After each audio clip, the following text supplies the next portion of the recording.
Hello everyone. In this video we will learn how to create a game list layout for our most played games. So let's open your Android Studio.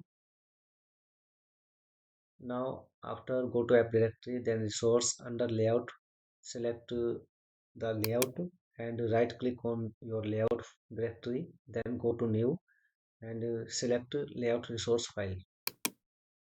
Okay. Now you have to name your layout list layout.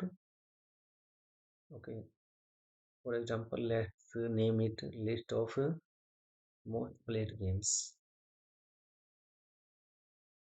Okay, you can give any name to your resource file. As you can see, it has been ready. Now we have to make the programming same as like the list of featured games. This one. Okay, in the featured game section you have seen in our app that we have only a app image and a text view to showing the game image and the game name.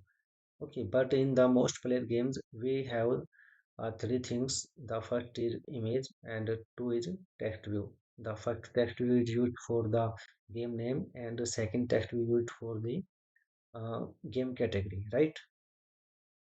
So let's just copy all this code, press Ctrl A, then Ctrl C.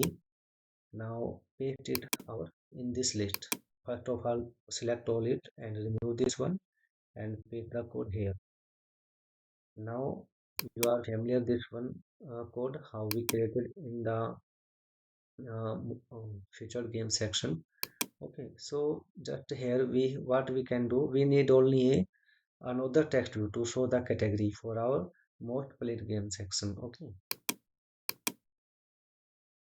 so select this text view, and after this text view we need a another text view for our category. Okay, so let's copy this one and paste it here. Okay, let's name it TV category. Okay, now as you can see it is still to the bottom of this image, but we need after this text view. Okay, so let's copy this id and paste it under the top to bottom of the property. Okay, yes, now as you can see it is working fine, but there is a another thing is that wait, as you can see the bottom space is not enough looking good, so give a small some padding or margin. Okay, let's make a bottom padding bottom, let's 5 dp. Okay, now it is working fine. Now our list layout has been ready. So this video has been completed. I will meet you in the next video.